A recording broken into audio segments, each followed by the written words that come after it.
companheiros do curso de Políticas Públicas de Educação, bom dia, boa tarde, ou boa noite, ou boa madrugada, sei lá. Estamos aqui para uma nova live. O Galdécio está aí conosco, o Roberto está desesperadamente fazendo campanha, por isso ele não participou da live anterior, nem está participando dessa.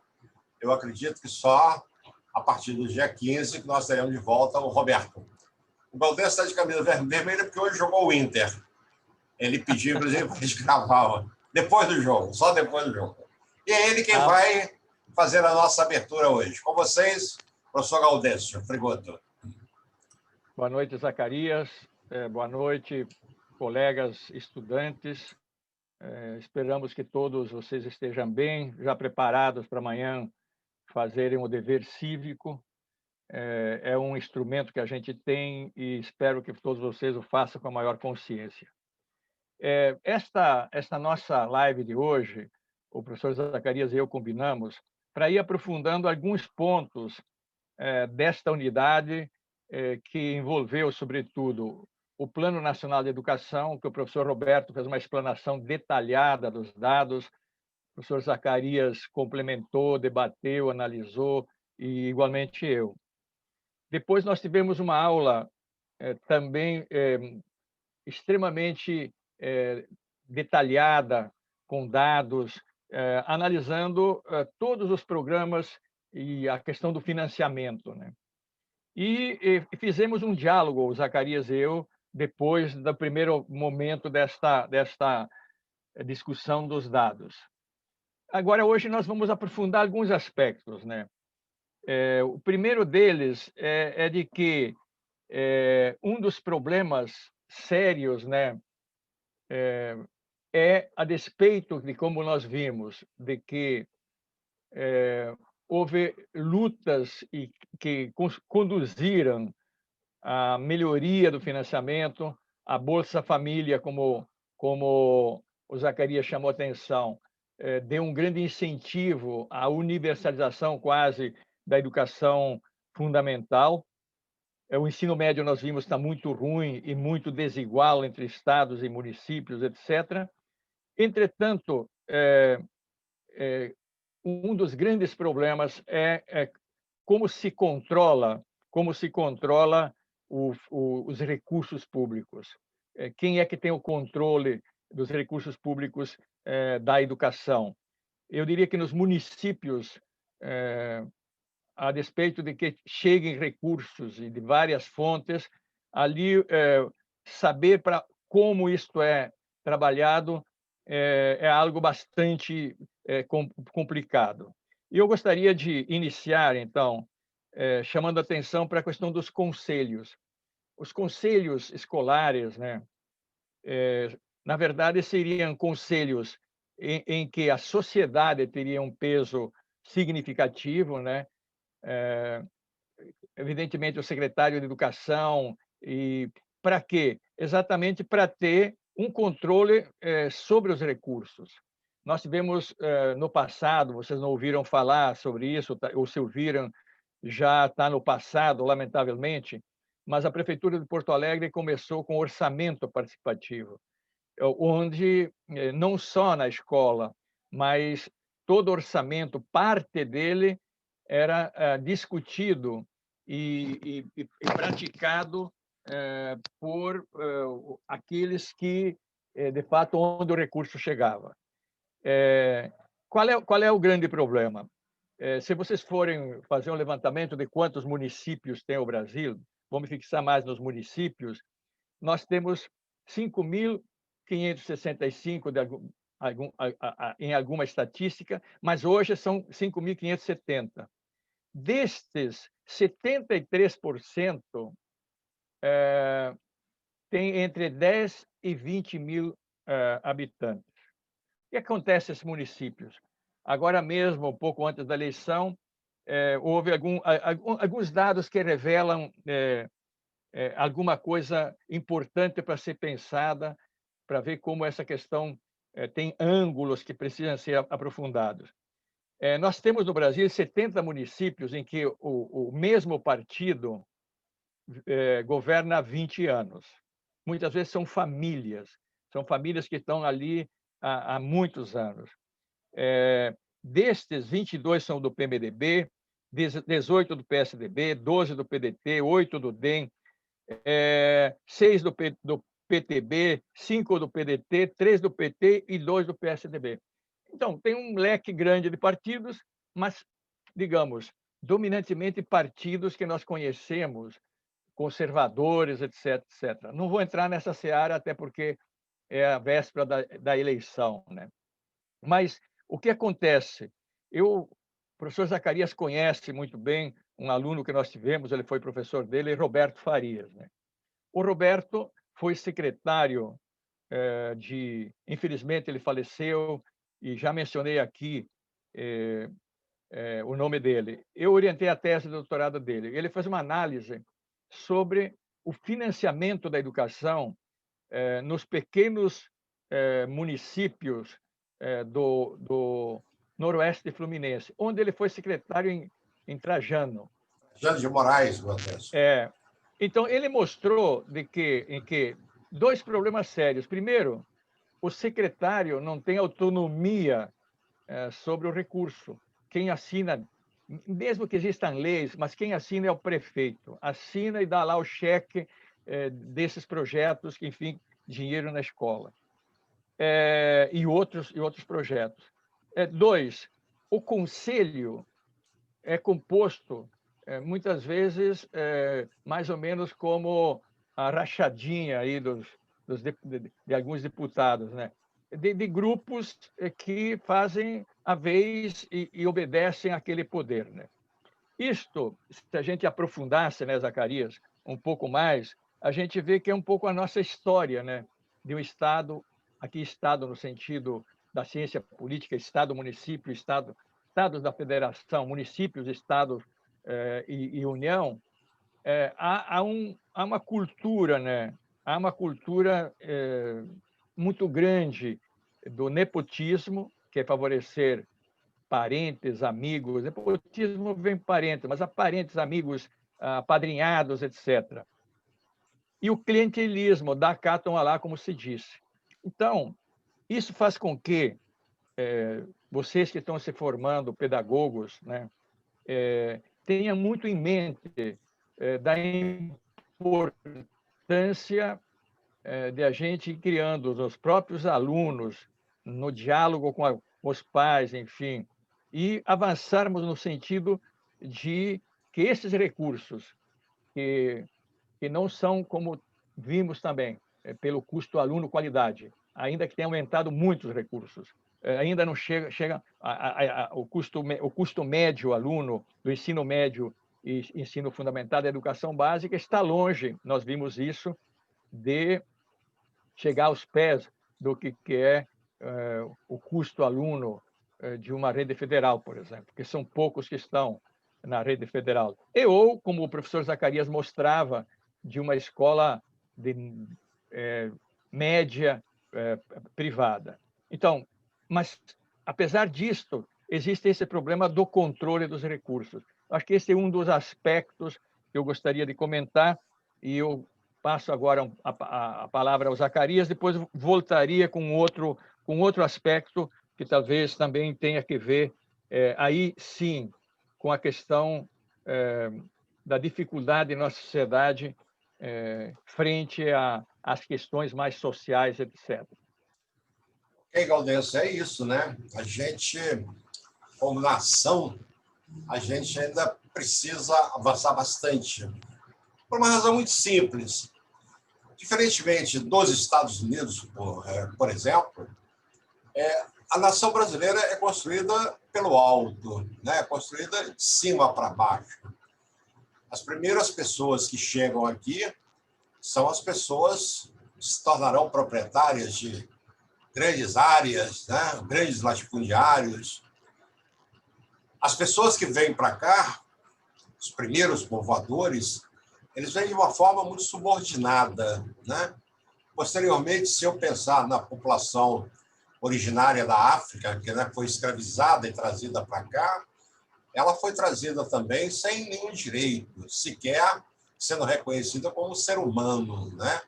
era uma peça do ponto de vista econômico, ou era simplesmente um selvagem do ponto de vista humano, né, que não merecia grande coisa. Nos Estados Unidos, ao contrário, principalmente se a gente observar as colônias do norte, a região aí da Pensilvânia, Massachusetts e etc., a população que vai para lá é uma população rebelde, né? Uma população que está revoltada contra as imposições religiosas que estão ocorrendo, sobretudo na Inglaterra, na Escócia, na Irlanda. Os pilgrims, eles estão fugindo exatamente da mortandade, né? da selvageria praticada pelos grupos hegemônicos dessas igrejas. E quando eles chegam para cá, sobretudo os pilgrims, ou sobretudo os outros calvinistas, né? Os calvinistas, eles têm uma concepção muito interessante de se libertarem do Estado, né? Em algumas áreas dos Estados Unidos até hoje, os grupos calvinistas, os grupos antigos pilgrims, eles sequer atentam para as questões do Estado americano, né? Volta e meia, a gente tem problema com a polícia lá, porque não pagam imposto, não pagam isso, não querem ir para o exército, não querem isso, não querem aquilo. Veja bem a diferença. Esse pessoal, esse construtor, né, das colônias de exploração, das colônias de povoamento, melhor dizendo, do norte dos Estados Unidos, eles começam a reivindicar direitos. Se eu observo a independência americana, a luta pela independência americana, é uma luta não necessariamente para se libertar da Inglaterra. Esse não é o primeiro desejo. O desejo americano, naquele momento, é o de participar em condições de igualdade do parlamento inglês, com respeito, né, ao americanismo deles, ou à americanidade deles, mas a Inglaterra não aceita essa ideia. E a Inglaterra continua impondo taxas. E a solução americana qual é? Não tem taxação sem representação.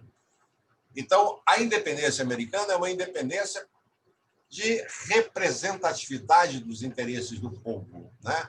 A Constituição americana, a primeira Constituição, ela é muito clara nesse sentido. O cidadão americano está na raiz, né, dos estados que se unem. Engraçado, os Estados Unidos não tem nenhum nome próprio, como Brasil, Argentina, Peru, Guatemala. São um grupo de estados, uma federação de estados, ou uma confederação de estados, que se une para a defesa de determinados princípios.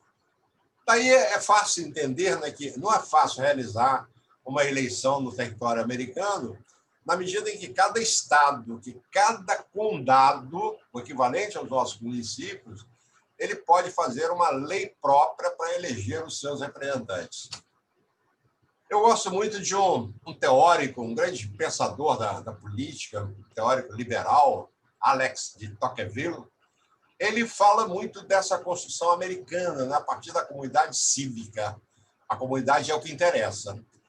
Então, veja, numa analogia com o Brasil, a comunidade é o que menos importa, né? No nosso caso, o município o que é? Ele politicamente, ele é um curral eleitoral, todo mundo preso, né?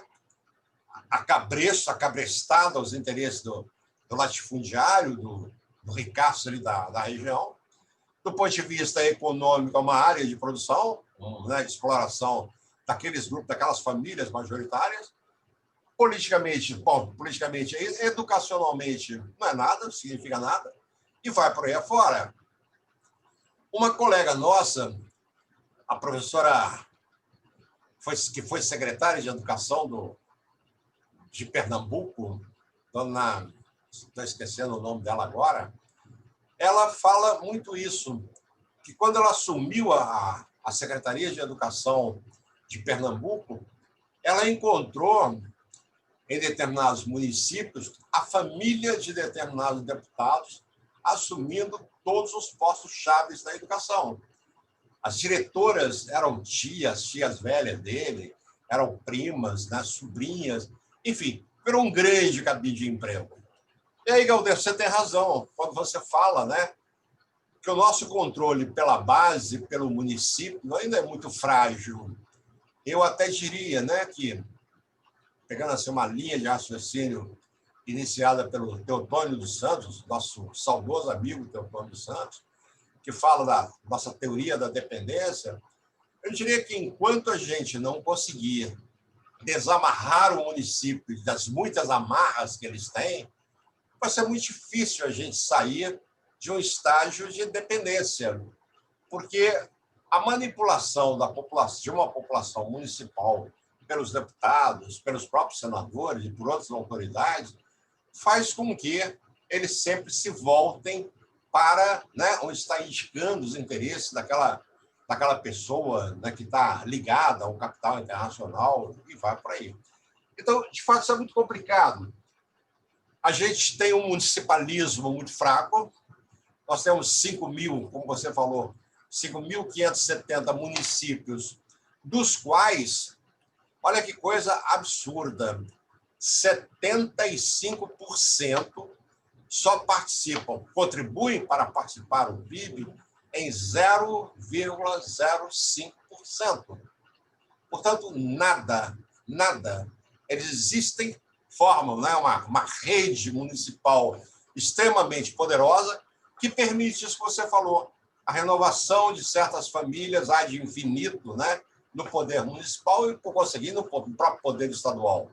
E aí a gente vê os amazoninos Mendes, né, que estão permanentemente no poder, ou outras famílias, essa é apenas uma, né, estão permanentemente no poder da República Brasileira.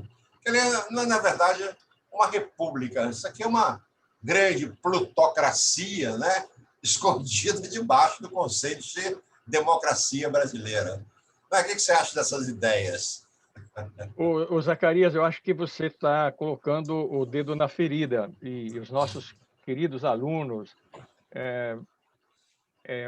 motivá-los a buscarem, digamos, a entender, digamos, as razões mais fundamentais dos nossos impasses. E você falava bem, né? São famílias, quando morre o avô, tem o filho, o bisavô. Por exemplo, na Bahia, nós temos o filho o neto, né, do Neto. antigo cacique de lá, né? Antônio Carlos Magalhães, né? Exato. É o caso Mas do Recife, da família Campos, né? Está aí com o sim, Eduardo Campos, morreu, o filho dele é um dos principais candidatos hoje à prefeitura do Recife, e não para, né, Gaudécio? sem dúvida. Agora, você chamou atenção a um outro aspecto, indiretamente, que é o seguinte, né? Lembro aqui, até vou sugerir aos alunos a irem no Google e buscarem esse texto que está no Google. É um texto antigo de Antônio Cândido. Você estava fazendo aí um retrospecto, né? Onde ele analisa a Revolução de 30 e a cultura e a educação. E ele coloca ali que, diferente dos pioneiros que mostraram grande entusiasmo pelo aumento da escolaridade, ele diz, bom, é verdade, houve um aumento da escolaridade, mas o foco principal era letrar as pessoas porque os analfabetos não podiam votar. E ele diz numa frasezinha muito interessante, diz, olha, não há mudanças significativas na educação se não houver mudanças significativas na sociedade do ponto de vista da diminuição das desigualdades regionais, né? E a diminuição da desigualdade absoluta. Essa semana, você viu, e provavelmente alguns dos alunos viram, o IBGE deu a estatística sobre o nível de pobreza do Brasil. 25% da população brasileira, que são 50 milhões, vivem com 400 e poucos reais, 487 reais. Isto é linha da pobreza. Mas destes 50 milhões, 13 milhões e 500 mil estão em miséria absoluta, isto é, em situação de fome, em situação de risco de vida, etc. E pasmem, 42% das crianças entre 0 e 14 anos estão dentro desse bloco da pobreza. Então, aí vem um outro ângulo, eu vou tentar ser breve, Zacarias, outro ângulo que diz respeito, né, a recursos, à luta, mas há que se também tentar mudar a estrutura de nossa sociedade. Florestan Fernandes, que eu já citei várias vezes aqui, ele, tão logo acabou a Constituição de 88, ele disse, olha, eu imaginava como constituinte que a educação passasse a ter uma prioridade. Diz ele do engano, continua sendo algo da segunda, terceira categoria. Então, este é um problema, né? Por quê?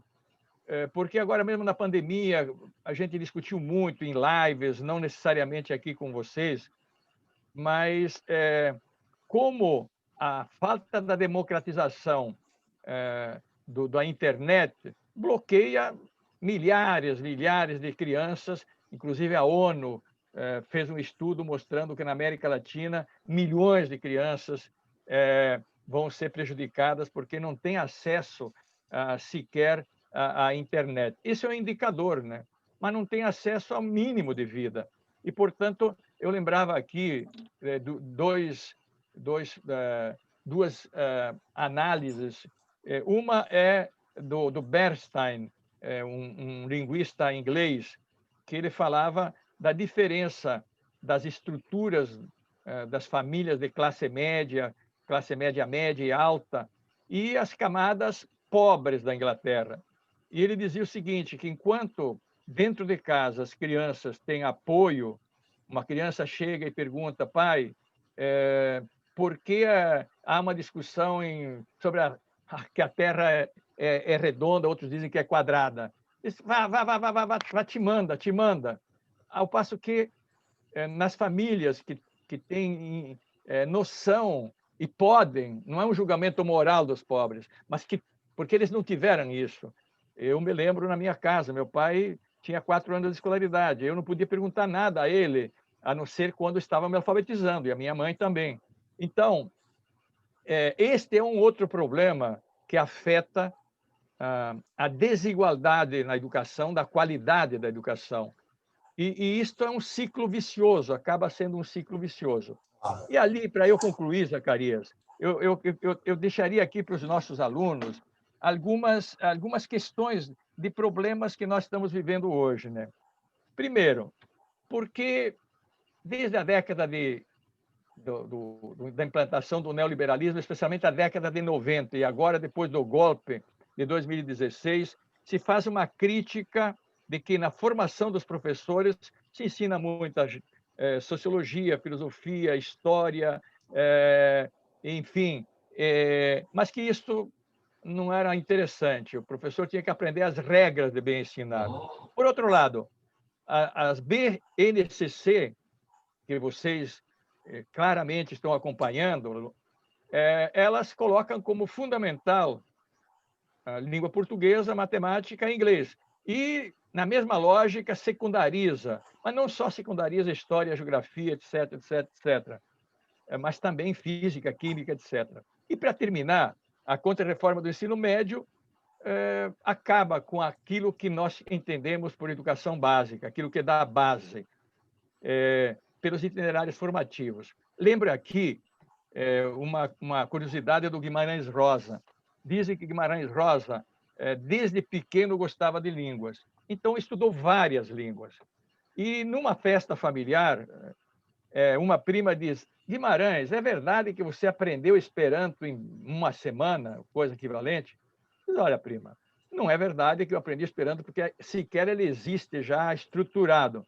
Mas eu dominei a lógica do Esperanto. Eu posso aprender isso? Diz, sim. E citou 13 línguas que ele dominava. Quem domina 13 línguas, evidentemente, tem uma base, né, Zacarias, para a transferência. Então, todo esse debate que nós fizemos nessa unidade, se o Zacarias, espero que concorde, se não concorda, ele sempre vai ponderar, tudo isto tem implicações de várias naturezas, né? E que, portanto, a pesquisa, o debate e o prosseguimento de vocês em outras disciplinas aprofundar. E não ficar nessa ideia que professor tem que entender só as regras do bem ensinar, ou didática, etc. Tem que aprender isso é importante, é fundamental também. Mas se ele não entender de sociedade, ele será vítima dela mesma também com seus alunos. será um simples repetidor de conteúdos, né, Gaudêncio? Exato. O professor precisa Exato. ser mais do que repetidor de conteúdos. Olha, eu também vou começar com você pelo querido Florestan Fernandes. Você o cita muito e eu também gosto muito do Florestan, mas não sou um conhecedor profundo como você. O Florestan sempre diz que a nossa desgraça começa a partir de dentro, né? Enquanto a gente não der uma cambalhota, né, revirar esse negócio pelo avesso, nós não sairemos nunca do estágio em que a gente está. E a gente é levado, a gente é induzido a acreditar que esse país é um país democrático. Não é, não, né? Se eu pego, por exemplo, Norbert Bobbio, um grande, lamentavelmente falecido há pouco tempo, mas é um grande pensador em bases, né, liberais, foi senador da República Italiana, etc. Ele diz que é preciso perceber os graus de democratização que um país tem. Então, o Brasil é um país democrático? É. Em comparação, por exemplo, aqui, aqueles países árabes onde, por exemplo, as mulheres têm muito menos direito, né? Onde ainda predomina um patriarcalismo extremamente forte. Nós estamos bem à frente disso aí. O Carlos Nelson Coutinho, outro grande amigo nosso, ele dizia que é lamentável falar que o Brasil é um país democrático. Ele sempre chamava atenção para dizer que nós precisamos prestar atenção no processo de democratização que está em construção. O Carlos Nelson Coutinho sempre perguntava: o que está democratizado no Brasil? A televisão está democratizada, né? A escola pública está democratizada. Dos 5.570 municípios que a gente tem, todos têm uma escola pública. Todos têm uma igreja. Todos têm aparelhos de televisão. Então, nesses termos, a gente está bem avançado, né? Nessa coisa igualitária que a democracia há de permitir, nós já conseguimos avançar bastante em outras coisas. Internet. Não é verdade que a sociedade brasileira hoje é 100% usuária da internet de qualidade com banda larga. Claro que não, né? A gente está vendo aí a dificuldade dos meninos de escola pública, que, coitados, não continuam sem acesso. Já estamos aí no 8º mês de pandemia e nenhuma autoridade pública resolveu a questão da dificuldade do acesso dessas crianças. A minha mulher que trabalha numa escola pública aqui no Rio de Janeiro, ela, essa semana, foi todos os dias à escola, chegando lá por volta de 8 horas da manhã, chegando em casa por volta de 10 horas da manhã, para imprimir e organizar o material didático dos estudantes que não têm acesso à internet, que têm que ir lá fisicamente buscar esse material. É triste, Gaudêncio, quando você começa a trabalhar com profundidade, com seriedade, o conceito de uma sociedade democrática. Vou te dar um exemplo. A minha última viagem para o estrangeiro, penúltima viagem para o estrangeiro, eu fui para um país da Europa interessado em saber exatamente o conceito de democracia. Eu queria ver isso na prática, queria ver isso, né? Eu fui para Paris. Fiquei 30 dias em Paris me perguntando por que Paris é uma cidade democrática.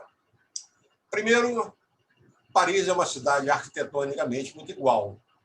Desde as reformas do final do século XIX, início do século XX, os arquitetos, os engenheiros fizeram de Paris uma cidade e que você não diferencia claramente onde a classe média mora, onde mora a burguesia. Aqueles prédios são brancos, mais ou menos iguais, não importa se você está na Champs-Élysées, se você está no Boulevard Saint-Germain ou qualquer uma outra, ou na Rivoli, tudo mais ou menos igual. Eu gostei muito disso.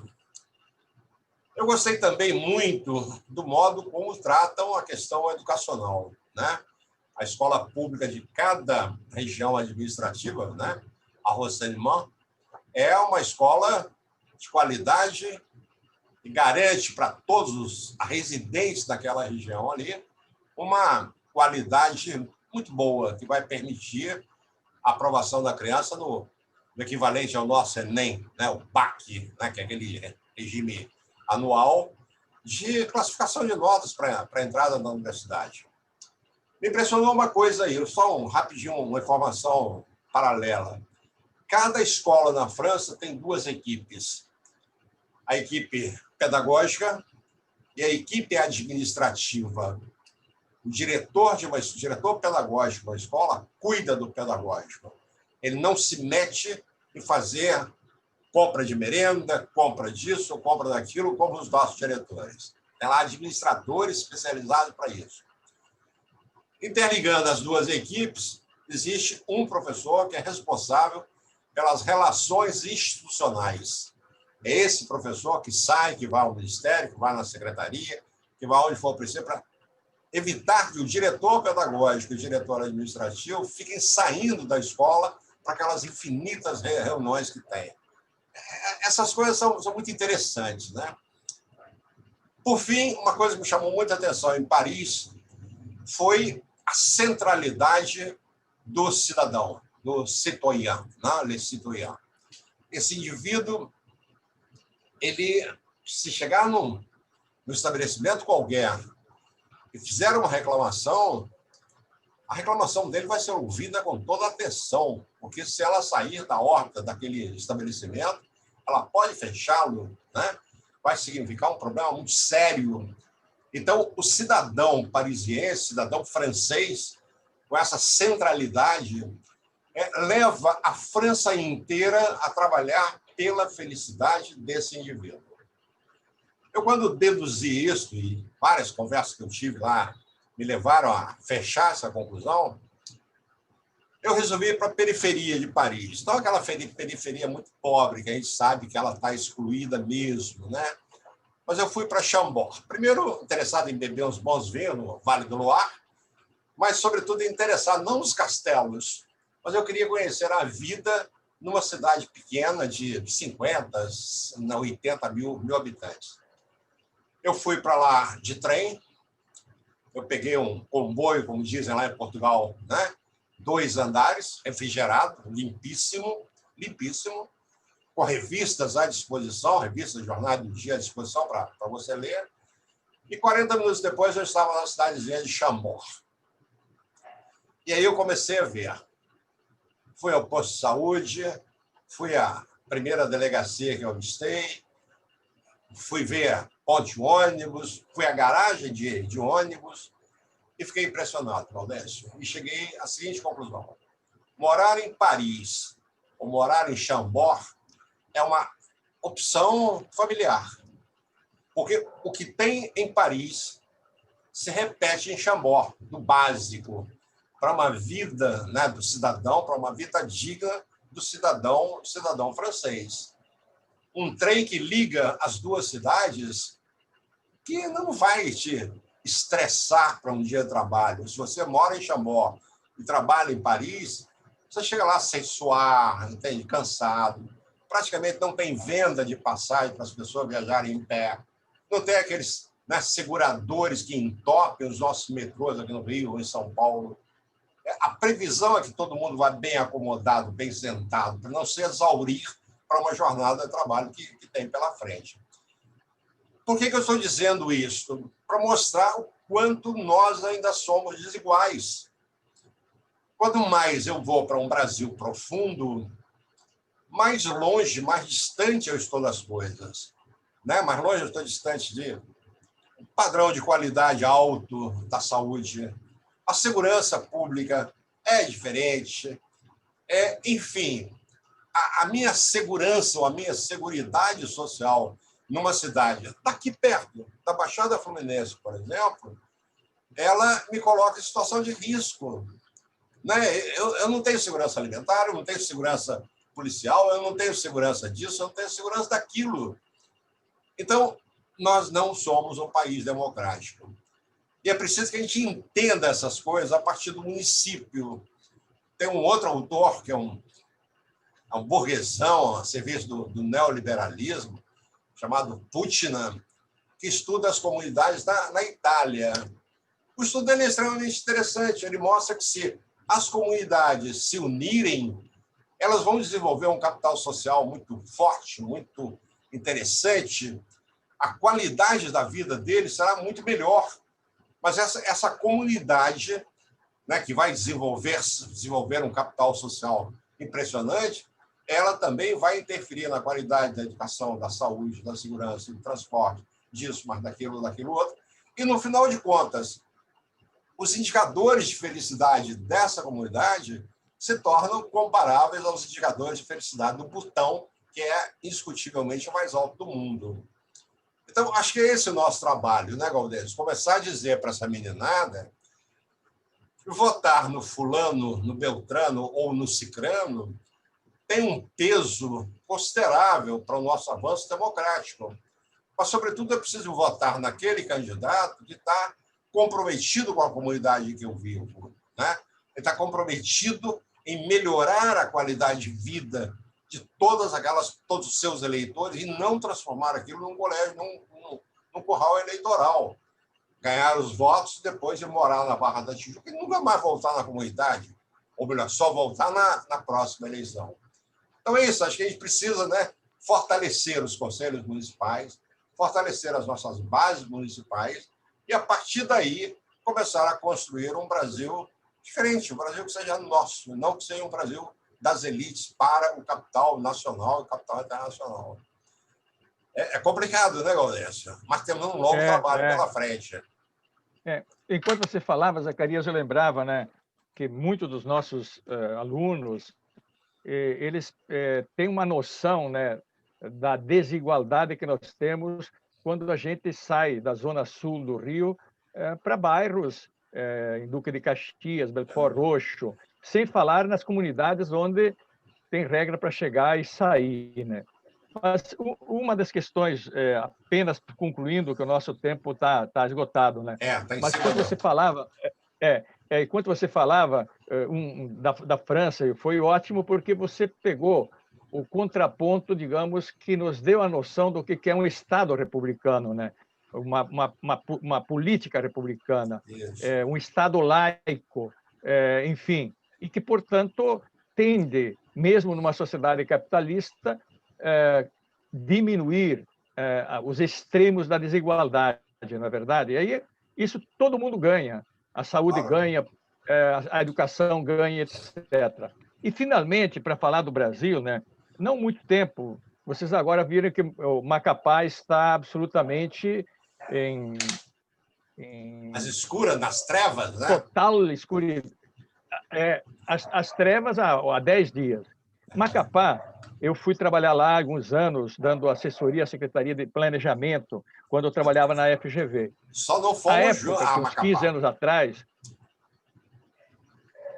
E você vai a Macapá, que são 36 minutos de avião de Belém ou 36 horas de barco. É uma região lindíssima. Mas eu, como Zacarias, quis conhecer uma escola bem do interior. E pegamos um jipe e fomos. E chegamos lá, eu levei alguns livros meus e de outros, porque esse professor tinha feito um curso comigo lá na capital. E ele disse, professor, vem visitar minha escola e me traga alguns livros. Eu cheguei lá, o que era a escola? Eram árvores, e toco de árvore era o banco.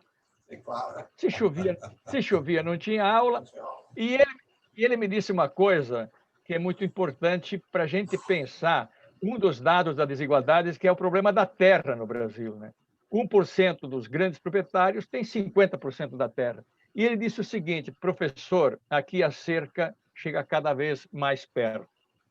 Isto é, esse fenômeno que a gente está vendo de desmatamento na Amazônia, etc., tem longa data. E o Zacarias tem razão, até que a gente não tenha condição de organização política, social, para virar essa mesa, provavelmente quem nos substitui aqui uns anos nessas aulas vão começar a mostrar que nós estamos quase no mesmo passo, não é verdade?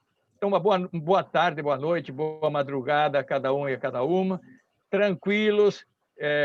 Estamos já na fase da terceira, vamos entrar na terceira unidade, né? A próxima vai ser presencial, síncrona, né, Zacarias? Isso. Presencial. Exatamente. Aí a gente pode tirar dúvidas. Você disse que ia falar sobre as notas, sobre o lançamento das notas, Gaudêncio. Pois vários alunos comentaram que não receberam as notas. Nós temos alguns problemas que alguns arquivos não se abriam. E, finalmente, nós resolvemos isso, né, Zacarias? Não sei se você conseguiu resolver o teu.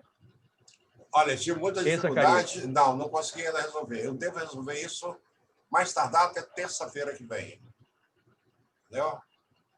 Tá, eu consegui abrir. Era um texto, era um grupo, inclusive, quem mandou era a Brenda. Então, não se preocupem. Vocês vão ter as notas para perceberem, digamos, o quanto vocês andaram. Não tome isso como dado absoluto, é um primeiro momento, não é verdade, Zacarias? Claro. Mas quando vocês tiverem acesso a essa aula, como diz Zacarias, até terça a gente vai regularizar isso, tá bom? Não é fácil. Então, até a próxima. Eu estou apanhando muito, aliás, nós três estamos apanhando muito, você, Roberto e eu apanhando muito. Transitar muito nessa aba, né? Não é uma coisa fácil, mas então estamos indo, aos pouquinhos. Eu também queria ir me despedindo, mas eu não acho que Zacarias, só um outro dado. Nós vamos dar em 2 momentos, né, a síncrona, como a outra vez, né? Não. Nós damos em 2 momentos a aula, não foi isso? Vai ser direto. Eu estou conseguindo um programa tá ok. Profissional, aquele direto. Mas, Gaudêncio, eu queria me despedir. Tá perfeito. Lembrando algumas coisas positivas, né? A gente precisa falar também no positivo, porque senão a gente entra em crise, a gente entra numa depressão profunda e acaba não saindo. Eu, quando estudo esses programas de financiamento da educação brasileira, por um lado, é como você fala, né? Eu vejo que não há falta de recursos. Por outro lado, eu fico muito satisfeito porque eu vejo um trabalho nacional realizado pela sociedade civil indo frontalmente contra o Estado e forçando a atender às demandas da escola pública brasileira. Muito interessante isso. Das nossas mais de 180 mil escolas, né, pelo Brasil afora, é muito bonito você ver que o preço que o governo paga, ainda que seja pequeno, é o mesmo, né? Do Rio Grande do Sul ao Amapá, do Recife até Rio Branco, mesmo valor. O que eu quero destacar aqui? Eu quero destacar, em primeiro lugar, que esses programas que são objeto da nossa conversa aqui hoje, aliás, desde a aula passada, fundamentalmente o Fundo Nacional de Educação, Fundeb, dinheiro direto da escola, pró-infância, banda larga nas escolas, etc., eles têm um caráter muito forte de distribuição da riqueza brasileira. Na medida em que ele tenta garantir, olha que conquista bonita da sociedade brasileira, né? Nós escrevemos isso em lei. O tratamento tem que ser igual de norte a sul, leste a oeste nesse país. Então, 2 coisas se destacam aí. Primeiro, o caráter distributivo. Segundo, o caráter de democratização da educação. Terceiro, combate às desigualdades. Nas nossas lutas e nas vitórias que temos, isso está muito inscrito. Olha, estão lutando por todos, e não pelo Estado de São Paulo, o Estado do Rio, o Estado do Piauí ou o Estado de Tocantins. Nós queremos que isso seja igual. Como você esteve lá no Amapá, depois nós dois estivemos no Acre, e em Rio Branco eu fiz questão de tentar ver como é que essas coisas chegavam lá. E muita gente diz que o Acre não existe. Não, existe. É um estado muito bonito, uma capital pujante em crescimento, com uma história muito bonita de luta, com uma bela praça, Praça da Revolução, que mostra o caráter de luta do povo acreano. Muito bonito isso. E as escolas no Acre são escolas, são pobres, tal, mas já não são tão diferentes das escolas do Rio de Janeiro, né? Seja da Zona Sul, seja dos melhores bairros da Zona Norte. Eu fiquei impressionado quando eu estive em Boa Vista com as escolas públicas de lá. O governo garantindo, né, o governo federal garantindo um salário mínimo nacional, e o estado do Amapá, não, o estado de Roraima, garantindo que o salário dos professores tivesse uma atratividade impressionante. Na ocasião que eu estive lá, o estado de Roraima pagava alguma coisa em torno de R$5.000 para professores. Isso é um atrator, né? Isso tem uma atratividade de gente de talento e de qualificação que é perfeitamente possível, né? O Estado ter, em muito pouco tempo, um professorado de alto nível, um professorado de ponta. Mas é isso, né, que eu queria ressaltar aqui. Não obstante as tensões que ainda existem, que não são poucas, são muitas tensões, né, no campo da educação, é sempre se destacar esse caráter distributivo, esse caráter democrático e esse caráter de combate às desigualdades regionais que estão impressas na alma do Fundeb, na alma do plano do Fundo Nacional de Educação e de todos os programas setoriais que derivam daí. Era isso, minha gente. Boa noite, bom dia, ou boa tarde, ou boa madrugada, né, Galdês? Para todos, se cuidem, boas eleições, escolham os candidatos, não como a gente escolhe time de futebol, mas escolham candidatos que tenham comprometimento social, compromisso com movimentos sociais, compromisso, enfim, com a transformação desse país numa grande democracia. Meu caro amigo Gaudêncio, boa noite. Não sei o resultado do Inter, mas espero que tenha sido uma vitória. O Inter ganhou? 2-0 contra. Meu Deus do céu. Aparecendo o meu Vasco. Boa noite. Boa noite para todos. Até a próxima, gente. Até a próxima. Onde é que eu desligo isto?